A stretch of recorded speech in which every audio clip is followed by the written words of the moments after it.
This is the North Carolina Rabbit Hole. I'm Jeremy Markovich. This month, our country is celebrating its 250th birthday, which makes this the perfect time to reshare one of my favorite episodes from Away Message, the podcast I produced during my time at Our State magazine. It's a story about the Bill of Rights, more specifically, North Carolina's official copy of the Bill of Rights. Now, this story has it all. A thief, an FBI sting operation, the Antiques Roadshow, vanilla milkshakes from Cookout. There is something here for everybody. And so, without further ado, from 2018, here is Stealing Bill. There's this movie called National Treasure. It came out all the way back in 2004, stars Nicolas Cage. And there is this scene where Nick Cage walks into the National Archives and takes a look at this really old document that's sitting underneath glass. I'm gonna steal it. What? I'm gonna steal the Declaration of Independence. Spoiler alert, he actually does steal it. And yeah, it's pretty far-fetched. Or at least it sounds far-fetched, unless you've heard about the very real story that I'm going to tell you today. Now, this story did not happen in Washington, D.C. It happened in North Carolina, and it didn't involve the Declaration of Independence, but rather another one of the documents that our country was founded on, a document that I wanted to go see in person. Okay, let's go. Okay. That is Sarah Kuntz. She's North Carolina's state archivist, and she's leading me down into the basement of the state archives in Raleigh. Most people, when they see the door, say, "Oh, that's really a vault door." I'm like, yes, it's really a vault. There are some ground rules, no flash photography, and no video of her unlocking the vault. Seriously, that vault has one of those big spinning dials on it. Nice creak of the door. Yeah. You will hear the separate air conditioner in here, separate air handler and unit for this. Yeah. It's a little chilly in here. It's kept at a constant 56 degrees and 39% humidity. Documents and microfilm like it cool, dark, and dry. And then Sarah gets out the thing that I came to see. There's a big metal rack, and one of the shelves has rollers on it. Sarah slides it out, tilts it down, takes off a plastic cover, pulls back a muslin cloth, and oh wow. So there he is. He's very, very large. Very large. It's a he. We do kind of give him a masculine pronoun for no particular reason, mainly because we like to refer to him as Bill, for Bill of Rights. It's the Bill of Rights, or more precisely, North Carolina's original copy of the Bill of Rights. It's this piece of faded parchment, more than 200 years old, about 2.5 feet tall, underneath glass, in a big gold-rimmed picture frame. The writing is hard to see, but what you see is pretty amazing. Is that really John Adams' signature there, like that by his own hand? It is really John Adams' signature. All right, so if you're struggling to remember your U.S. history, let me explain. You know about the Constitution, which was ratified in 1789, but two states did not ratify the Constitution, and that included Rhode Island and North Carolina. And Congress says, okay, Rhode Island, okay, North Carolina, what's it going to take to make you guys happy? So one of the early actions of Congress was to do what people from North Carolina were asking for, which is create a Bill of Rights. You know, First Amendment, freedom of speech, assembly, press, the Second Amendment, right to bear arms, the Third Amendment, no quartering of troops in private homes. Been a while since that was a thing. Anyway, this thing that we're looking at here in the vault looks almost identical to the federal copy of the Bill of Rights, the one that's on display at the National Archives in Washington, D.C. But that copy in D.C. was not the only copy that was made. When the Bill of Rights was proposed in Congress, they created 14 original copies, one for each of the original states and one that the federal government kept. And North Carolina's was sent to us, and it's had a long and interesting journey. And that is one of the world's biggest understatements. For a very long time, this priceless document was missing. Somebody stole it, and it was gone from North Carolina for more than 100 years. It first reappeared in an office 500 miles away, then it went underground. every so often a shadowy figure would approach the state trying to sell it back, sometimes for millions of dollars. And so, the story of North Carolina's Bill of Rights is actually the story of the biggest heist in state history. It involves a Union soldier from the Civil War, an undercover sting operation by the FBI, and a guy who used to be a regular on the Antiques Roadshow. And it also involves a mistake. Do you want to hear about the copy error? Oh yeah, there's a copy error in here? Yeah. It's a typo that's right there in plain sight that I never in a million years would have ever picked up on. But it's a typo that may have kept the North Carolina Bill of Rights from slipping out of the state's grasp for good. From Our State Magazine, this is Away Message, a podcast about what you find in hard-to-find places. I'm Jeremy Markovich. Hello. Hey, Jeremy. Hey, nice to meet you. Come on up. So, if you want to know how the Bill of Rights went missing, you have to walk about a block away from the state archives to the old state capitol building in downtown Raleigh, go through the metal detector, walk upstairs to the third floor, into a small room. It's not much today. Yeah, I was gonna say it's just kind of like it's a room in between the rooms. It is. It kind of leads to the galleries of the Senate chamber here. Tara Schramm, who manages the Capitol building, takes me into what's probably the least ornate room in the entire Capitol. Light purple walls, granite floor, one window. It looks sort of like an oversized closet. There used to be some cabinets and cupboards in here, and stuffed into one of them was the folded up copy of the Bill of Rights, just hanging out there. Back in the early 1800s, anybody could walk in, pull it out, and look at it. Not much security back then. You could even just walk right on up to the roof if you wanted to. And we've got lots of graffiti of folks who visited the roof, but, it was just a different time. For decades, the Bill of Rights stayed put. Nobody even thought about taking it. That is, until April of 1865.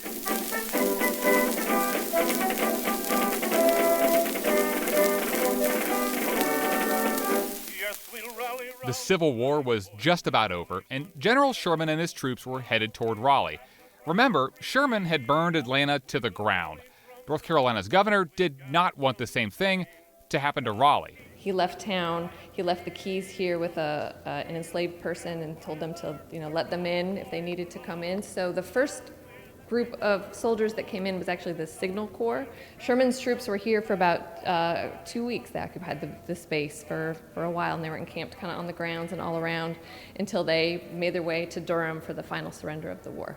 But during that intervening time, there are Union troops just hanging out without much to do. They poked around. We have some graffiti from some of the Union soldiers in the attic, so they certainly went through every inch of this building while they were here looking for spoils of war and souvenirs and all kinds of stuff. So they looted the place. Now, again, the governor knew the soldiers were coming, and when he left, he took a lot of things with him. They had sent away a lot of the documents. They sent them to Burlington for safekeeping. I don't know how they missed the Bill of Rights. That seems like an important one, but that one did not make the cut, so it was still here. And at some point in April of 1865, a Union soldier walks up to the third floor of the Capitol, starts rooting through some papers, finds the copy of the Bill of Rights, and he takes it.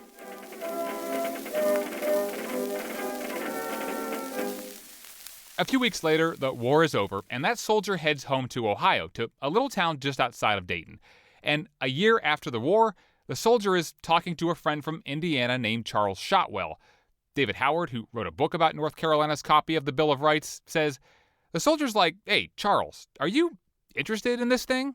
Charles ended up buying it for $5, which is like one of my favorite details of the whole story.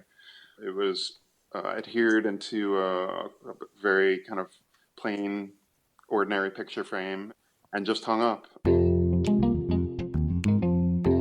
Charles Shotwell was a grain salesman who worked in Indianapolis, and he quietly hung on to the Bill of Rights for years, until 1897. A reporter from the local newspaper is in Shotwell's office, and he says, hey, what's that hanging on the wall? Shotwell tells him the whole backstory. The reporter goes back and writes an article. That article ends up being printed in a newspaper in Raleigh, and North Carolina's leaders read it and are like, wait a minute. The North Carolina Secretary of State writes the Secretary of State in Indiana, and I'll paraphrase here, basically says, go get that. That's ours. We want it back. And I find it to be kind of a funny comment on state government in 1897 that the Secretary of State in Indiana walks down the street to go visit Charles Shotwell and knocks on his door. And he tells Shotwell, hey, the state of North Carolina says that thing you've got hanging up on the wall there is their property, and they say you need to give it back. And Shotwell says, no. So nothing happens for 28 years. Until one day in 1925, a lawyer named Charles Reed starts contacting people in North Carolina. Charles Reed was a front for the Shotwell family. I don't think they knew that at the time. And Reed starts telling people, okay, if you want this thing back, you're going to have to pay for it. And the state says, no, we're not going to buy something that belongs to us. So Reed goes away. And nobody hears about the copy of the Bill of Rights for decades. The state can't just go get it because they don't know if Shotwell still has it or if he's sold it to somebody else or exactly where it's being kept. But today, we know that the Shotwell family had it almost all along. Charles kept it his whole life. He lived a full, long life into his 80s. It ended up in the possession of his son, Greer. Greer hung it up in his living room until he died in 1972, and then it ends up with his widow, who had it on the wall in her assisted living center in Indianapolis. And when she died, it ended up in the possession of her daughters. I think what was remarkable about the Shotwell family was how unremarkable they were, that they were just regular, plain old Midwestern folks. They weren't these crazy collectors. They were just regular folks who were just sort of thinking, well, this is our copy of the Bill of Rights. But by the 1990s, the granddaughters of Charles Shotwell, who are now getting up in age themselves, started to realize two things. One was that they realized that they didn't know how to properly take care of the document and were alarmed to find that it was starting to fade a little bit as a result of being exposed to the environment too much. And the second thing was that the world of historic documents was really exploding. The documents like theirs were starting to sell for millions of dollars. And they started to realize, we have something really potentially valuable here. And that is where things take a turn. First off, the state of North Carolina wouldn't pay for it because, again, they considered it stolen property. So the Shotwell sisters eventually talked to an antiques dealer in Chicago who goes looking for a potential buyer. I know Michael Jordan was mentioned, Oprah Winfrey was mentioned. A lot of these parties looked at it and thought about how exciting the object was, and yet how much baggage came along with it, and they all declined. And after a few years, finally, somebody shows interest and says, yes, I'll buy it. And that person, faithfully, was Wayne Pratt.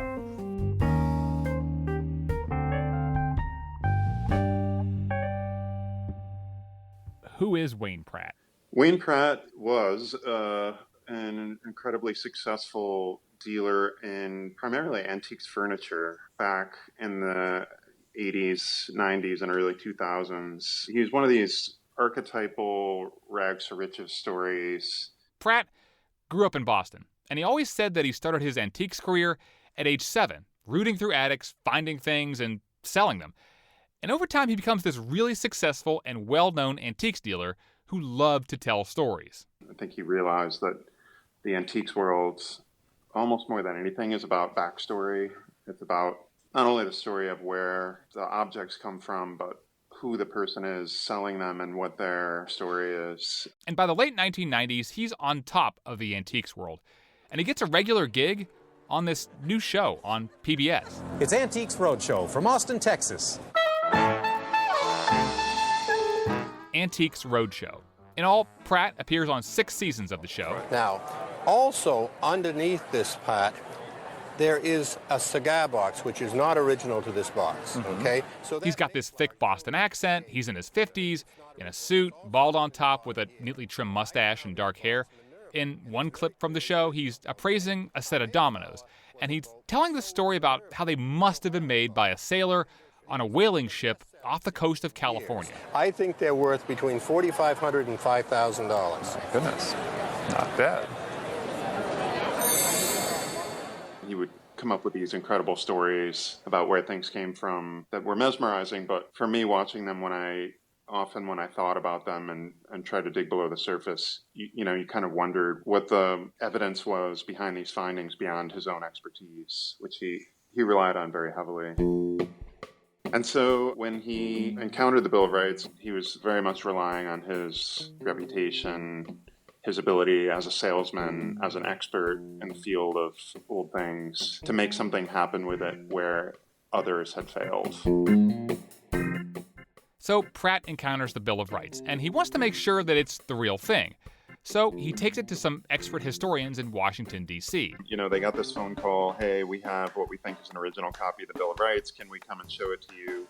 And they said, sure, thinking it's almost never the thing that people think it is. The odds that someone would actually have a real original Bill of Rights are infinitesimally small. So they think it's just going to be this routine visit. And so these folks come in, and it's a very sort of odd situation.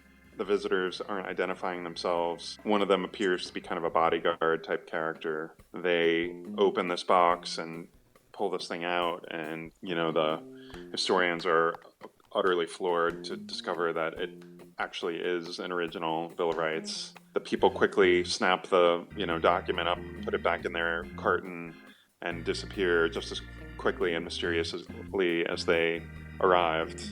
And historians are just kind of like, that was one of the weirdest things that has ever happened to us. It's not really clear what they could have done. It wasn't clear that anybody was breaking the law, so, it's not like they could dial 911 or anything like that. Who do you call? There's no document police. Yeah, exactly.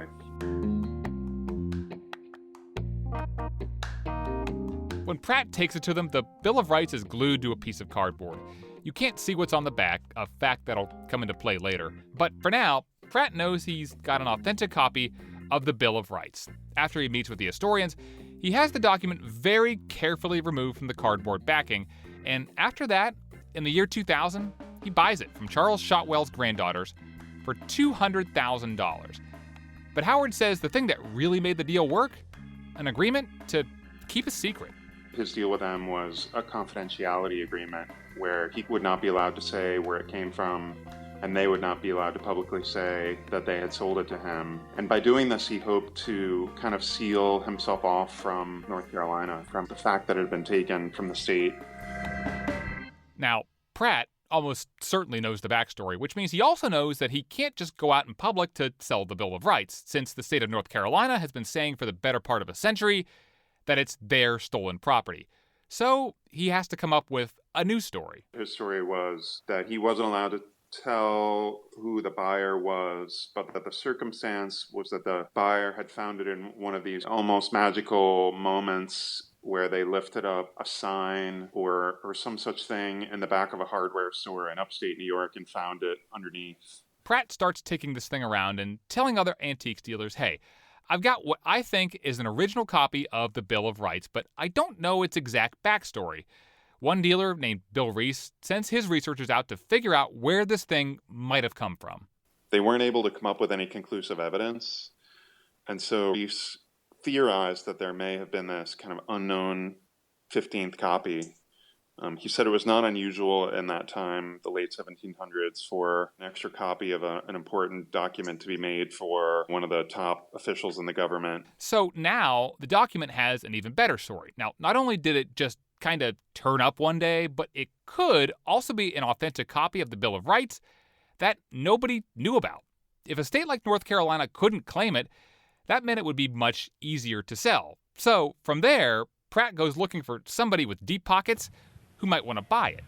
And that leads him to Philadelphia. We hold these truths to be self-evident. If you're wondering, that is the voice of actor Richard Dreyfuss. He was just one of the celebrities who opened up the National Constitution Center on July 4th, 2003.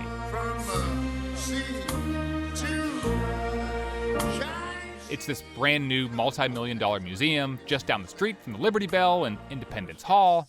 Ladies and gentlemen, my name's Joe Torsella, and I've been waiting 6.5 years to say something. We made it! Joe Torsella was the CEO of the new museum at the time, and it's this mad rush at the end to get everything ready and open? We were, close to opening, and much of the design of the museum was premised on interactive exhibitry. We'd come late to the idea that artifacts were important. And in late 2002, months before the National Constitution Center is set to open, almost out of the blue comes this incredible offer for one of the biggest artifacts of them all, an original copy of the Bill of Rights. And Torsella says it almost felt too good to be true. It did sort of feel like, this might be meant to be. But then, as I said, once we started investigating, it started feeling like something different entirely. And by the end of it, it absolutely felt pretty sleazy.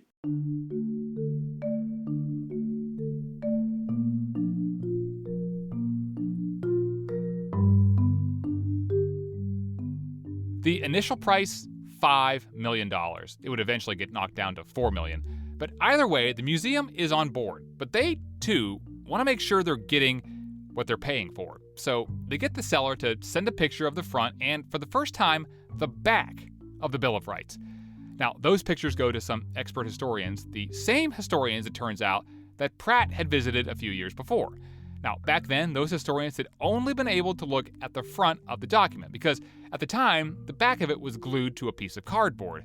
But now that they could look at the back of it, they noticed something. Something new. Something critical. The marking of the clerk on the back of the document clearly suggested it was the North Carolina copy.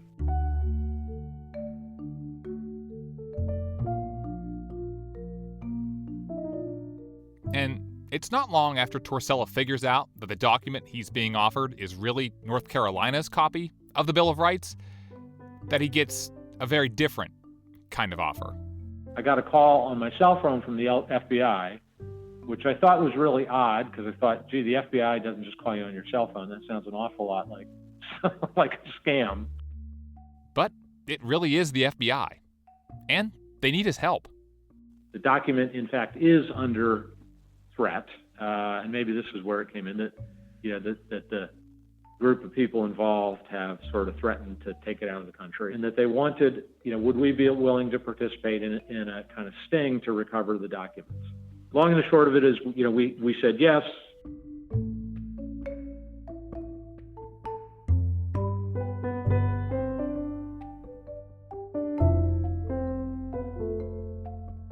Coming up, the inside story of that sting operation is told by the undercover agent who was in the room when it happened. Plus, how do you prove that the Bill of Rights really is the Bill of Rights? It involves a typo, some really old handwriting, and vanilla milkshakes from Cookout. All of that when Away Message continues.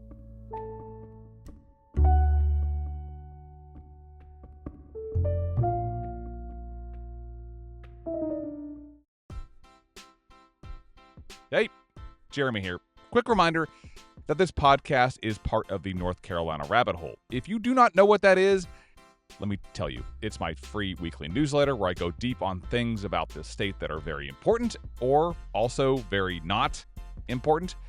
You can find it all at ncrabbithole.com. It is free if you want it to be, but if you like what you're hearing or reading or seeing or watching and you want to support it, keep it going, you can become a paid supporter of the Rabbit Hole. Just check that out at ncrabbithole.com/upgrade. Thanks. This is Away Message. I'm Jeremy Markovich. Just to recap, North Carolina's original copy of the Bill of Rights, which was stolen by a Union soldier in 1865, ended up in the hands of an antiques dealer who was trying to sell it for millions of dollars, despite the fact that the state of North Carolina said it was stolen property. So for this next part of the story, I called up a guy who knows a little bit about North Carolina state government. I'm Mike Easley, and I was governor of North Carolina from 2001 to 2009. Easley started off on a high note. For one thing, he got the endorsement of North Carolina's own Andy Griffith. And that's why I'm for Mike Easley. But by all accounts, 2003 was not a good year for North Carolina. There was a recession that hit North Carolina pretty hard. Hurricane Isabel hit the Outer Banks. Now, in terms of the size of this storm, this is a very large storm. We don't want to And in the midst of all of this, Easley is sitting in the governor's mansion one night. I remember being up in the southwest bedroom where I had a desk working on the State of the State address when I got this call that Governor Rendell from Pennsylvania was on the other line and wanted to speak to me.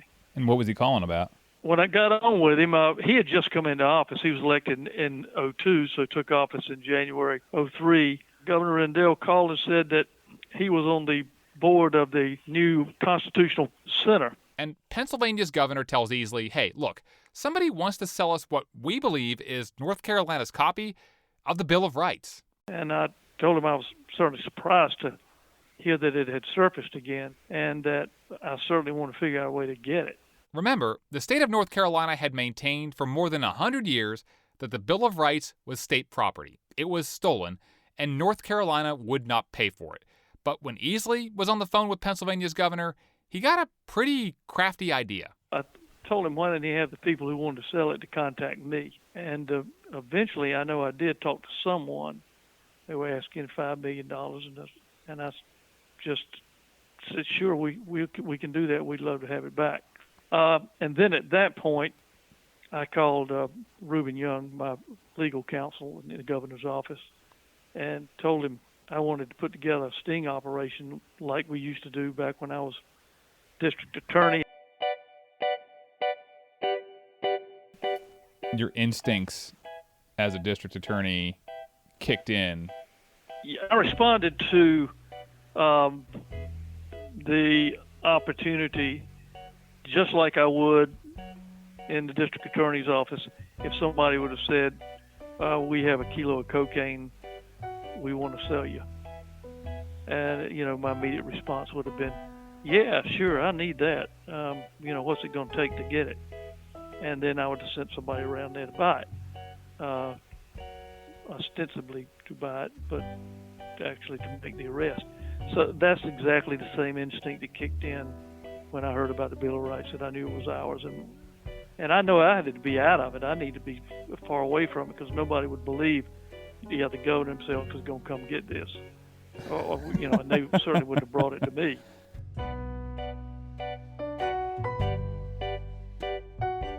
But Wayne Pratt and his associates were still going ahead with their plans to sell it to the National Constitution Center in Philadelphia.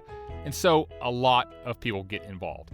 The North Carolina Attorney General's office, the U.S. Attorney's office, law enforcement in North Carolina and Pennsylvania, and the FBI. And finally, a special agent in the Philadelphia office named Robert Wittman. I was an FBI agent from 1988 to 2008. During that time, I was able to recover more than $300 million worth of stolen art and cultural property. Basically, Wittman told me, whenever the FBI was asked to track down a priceless artifact, he would get the call. Well, probably the most valuable piece that I ever recovered was the North Carolina Bill of Rights. The value on that has been placed at close to $100 million if it could be sold. In other words, if it could be brought legitimately to market and marketed to to the collector societies and whatnot, it could actually bring as much as $100 million. True value, though, of course, is zero because it belongs to the state of North Carolina. It's owned by the people of North Carolina, and therefore it can't be sold. It's worth a lot and nothing at the same time. Well, that's the case with all stolen art. It was 2003 that I got the call.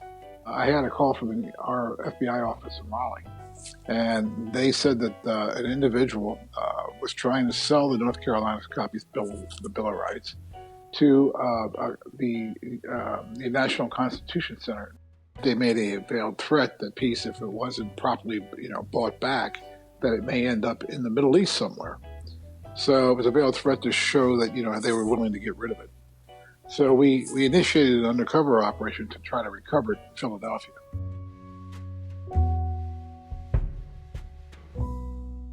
Wittman says they had to be careful. For one thing, they didn't know exactly where the Bill of Rights was, and even if they did and tried to search, let's say, a house where they thought it was, what happens if it's not there and the owner gets spooked? There's a possibility it could be destroyed rather than turned over, and that was not acceptable. So the FBI comes up with this idea.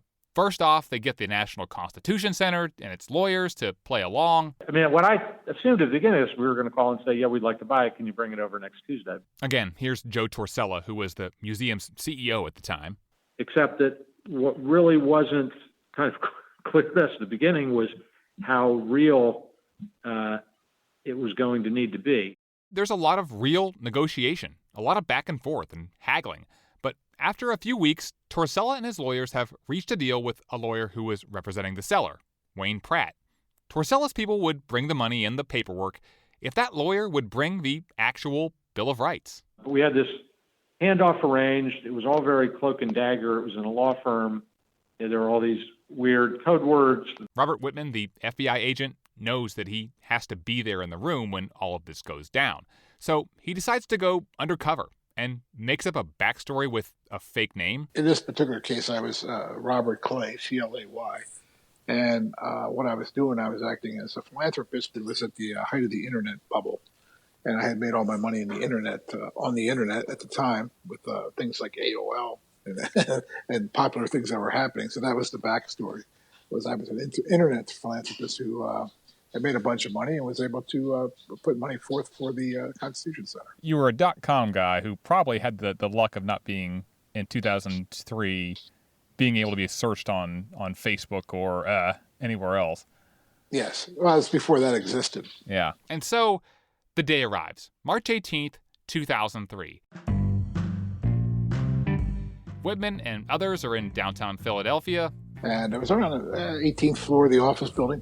Very nice conference room, what you typically see, a lot of windows looking out on the skyscrapers around the city. And on the actual long conference room table, they had a series of documents set up in document holders and folders that are to be signed, just as if we were doing a real deal. So we actually had a check drawn up on the National Constitution Center's, bank account, which was a cashier's check for $4 million. A real check. A real check. Of course, it was never going to be paid, but we had it there. Now, Wayne Pratt himself is not there, but a lawyer representing him is. And the lawyer walks in, he shakes hands, looks through the documents, and sees this $4 million check. That's when he made the phone call. It was almost like a drug deal in some respects. You know, you see the money, then you make the phone call to have the drugs delivered. And in this case, but it wasn't drugs, it was the North Carolina copy of the Bill of Rights. And it was delivered by basically a bicycle messenger. A guy came on a bike to the building, parked his bike outside. He was carrying the document, and which is a large document. It's probably 3.5 feet high. He was carrying it in just a common, a cardboard carrier. It wasn't rolled up, it was flat, but it was a cardboard type of carrier. And he comes into the building with this thing, comes up to the offices, and he comes in. We put it into a conference room and opened it up. It was amazing to see this piece. It was with the original document from 1789 that George Washington had sent, had John Adams' signature on it, had sent to the state of North Carolina for ratification. So do you remember what you said when, what your reaction was when you actually saw it get out? Do you remember what you said? I said, that's really a neat looking piece, isn't it? That's fantastic. It was like, wow, that's the Bill of Rights. Once we saw the piece come in, I moved it to the end of the conference room table in order to get it away from everybody, to get it away from people. And I made the excuse that I was so enamored at looking at it that it just, fascinated me, and I wanted to read it. Because what I was doing was moving it away so that nobody be around it, so that I could make the signal, which was to have the attorney go outside, knock on another conference room door about 10 feet away from our conference room, and have the other 5 agents that were waiting there to come into the room. So I sent the attorney out. He went out the door very quickly. He said he made some excuse and he had to go get something. And he knocked on the door. The agents didn't came in. When this attorney, who is trying to sell the Bill of Rights to you, sees these guys go out and all of a sudden a bunch of FBI agents come in, what does he do? He was a bit surprised. Yeah. Governor Easley gets a phone call. He said, we got it. I said, got what? What are you talking about? He said, we got the Bill of Rights. About 2 weeks later, Whitman and another agent put the Bill of Rights onto the private jet of FBI Director Robert Mueller. They fly it down to North Carolina, returning it to Raleigh for the first time in 138 years. And I thought we were home free, but it was 5 years of court proceedings. And that is where Karen Blum comes in. I'm the research rat in the Department of Justice. Her more formal title is a Deputy Attorney General for the state of North Carolina. Back in March of 2003, she'd only been on the job there for a few months when the word comes in that the FBI had finally seized the Bill of Rights. There was whooping and hollering in our office. How often is there whooping and hollering in the Attorney General's office? I probably shouldn't answer that question. But even though the document was back in the state of North Carolina, it was not technically in state custody. It was being held at the U.S. Marshal's office in Raleigh. A federal judge in North Carolina is being asked to decide who gets to keep a rare copy of the Bill of Rights. The FBI. And here's where Wayne Pratt comes back into the picture. Remember, he's the antiques dealer who bought the Bill of Rights a few years before. Pratt's lawyer, Hugh Stevens, gave an interview to NPR a few weeks after the sting operation. When the government comes and takes something away from you, they have to show some just reason and provide you with some kind of notice and hearing. They can't just swoop down and take something. Stevens says there's no proof the document really is North Carolina's copy of the Bill of Rights. He says it could be one of at least 4 other versions of the manuscript that also are unaccounted for. It's Karen Blum's job to prove not only that this is an authentic copy of the Bill of Rights, but also that it's North Carolina's copy of the Bill of Rights. Now, there are, at this point, 3 other copies that nobody can seem to find. New York's and Georgia's were lost in fires, and Maryland's had also been stolen. Now, the stakes here are high. If somehow Karen and her team lose in court, if they're not able to prove conclusively that this is North Carolina's copy of the Bill of Rights, the document could be turned back over to Pratt, and it might go back underground again. Maybe this time for good. So Karen starts doing a ton of research. Early on, she goes over to the U.S. Marshal's office to see the document in person. You actually got to put your finger on it and... It wasn't just my finger. It wasn't just you. There's many people. I put my hand on it. Yeah, one opportunity, a U.S. Marshal standing there saying, it's okay, you can touch it if your hands are clean, it's fine, go ahead and touch it, everybody else has. No, my excuse is the dude with the gun told me to touch it. Okay. She takes a bunch of pictures of it and starts looking through the archives herself. And it takes a few months before she notices something wrong. There's a word that doesn't match up with the other original copies of the Bill of Rights. On the others, the word is wherein. On the copy that's supposedly North Carolina's copy, it doesn't say wherein, it says where. Karen makes this discovery late on New Year's Eve, 2003, and at first, she's horrified. At about 11 o'clock at night, when I could contact absolutely nobody, because the first thought that went through my head was, it's a fake. But then, she looks at other North Carolina documents from the period, documents that referenced the state's copy of the Bill of Rights. And when those documents make reference to that specific part of the Bill of Rights, they also contain the word where and not wherein. Now, that typo is a very big clue that the document came from North Carolina. But to get even more proof, she calls in the big gun. Hey, please state your full name. George Stevenson, Jr. Stevenson was an expert working for the state archives. He looked at who knows how many state documents from the late 1700s, and when he looks at the back of the Bill of Rights, he finds the smoking gun. Remember, for years, nobody could see the back of the document, and on the back is something called the endorsement. Now, when North Carolina received its copy of the Bill of Rights, somebody wrote an endorsement on the back, basically saying that yes, the state had officially received it. Stevenson recognizes that the handwriting on the back in the endorsement is that of the governor's private secretary, a guy named Pleasant Henderson. Please look at Plaintiff's Exhibit 65, the endorsement on the reverse of the Bill of Rights manuscript. Very well, I'm looking at it now. Do you have an opinion whether writing on the endorsement of the Bill of Rights manuscript is written in Pleasant Henderson's handwriting? I have an opinion, yes. What is your opinion? My opinion is that Pleasant Henderson wrote that endorsement as well. I have no further questions.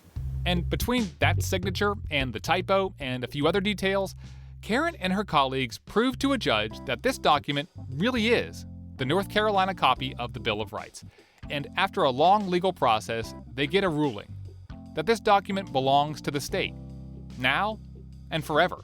When the Attorney General's office finally resolved the case in 2008, I remember walking back from court with lead counsel Dale Talbert, and we stopped on the Capitol grounds and shook hands and decided that a belly bump would probably not be appropriate at the time, but I'm pretty sure we went out for cookout vanilla shakes, which is what we did the night before every single court argument. We would go to cookout and get a vanilla shake. So that's how it ended on our end. So cookout vanilla shakes played a prominent role in the recovery of the North Carolina Bill of Rights. You have no idea. In the end, nobody was ever prosecuted in connection to the case, including Wayne Pratt, the antiques dealer who bought the Bill of Rights, only to have it seized. Well, he was very scarred by the experience. He felt that he had been, wronged.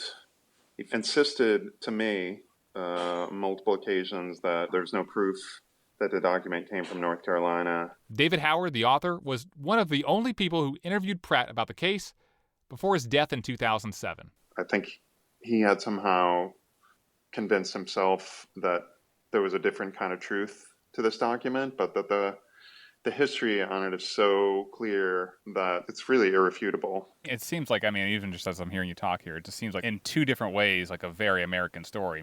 One, it's the Bill of Rights. There's nothing more American than the Bill of Rights and the Constitution and the Declaration of Independence. But also, there's nothing more American than capitalism. That's a great way to think of it. And I think the story is really the collision of those two forces.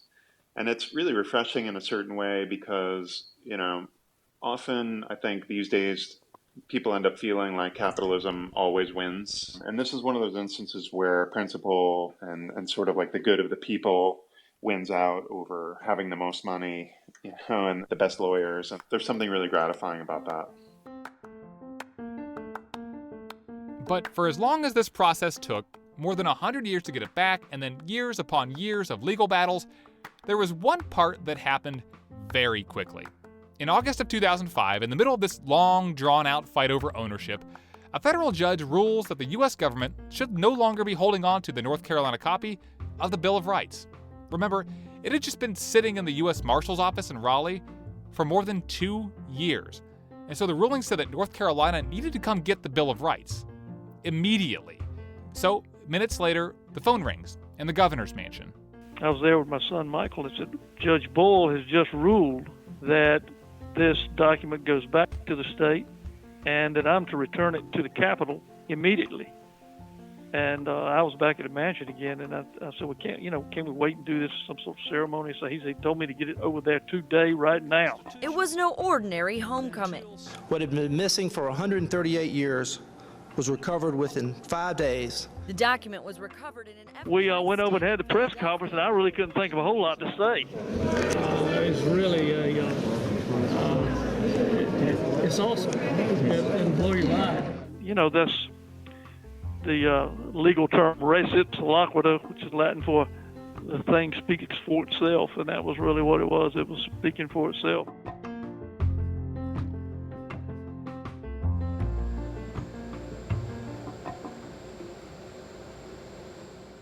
But after all of that effort, after the sting operation and the legal battles and that big ceremony, today the state copy of the Bill of Rights spends almost all of its time in a chilly vault underneath the State Archives building, where almost nobody can see it.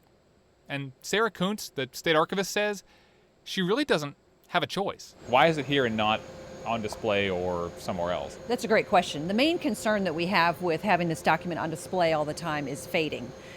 When it was out of the state's custody, it was exposed to a lot of light, a lot of natural and fluorescent light. So it is extremely faded in spots. And we have been advised by an outside conservator to not have it on permanent display.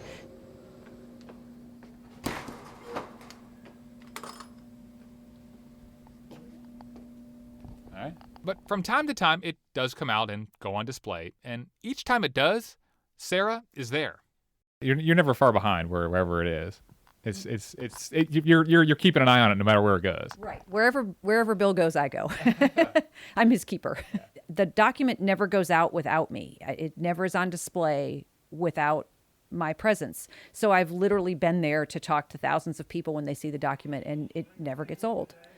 to enjoy people's reactions to see. It's a momentous occasion in the state of North Carolina. We get to unveil today our Bill of Rights. And each time it does come out, those people remind her that this document can't just belong to one of us, but it does belong to all of us.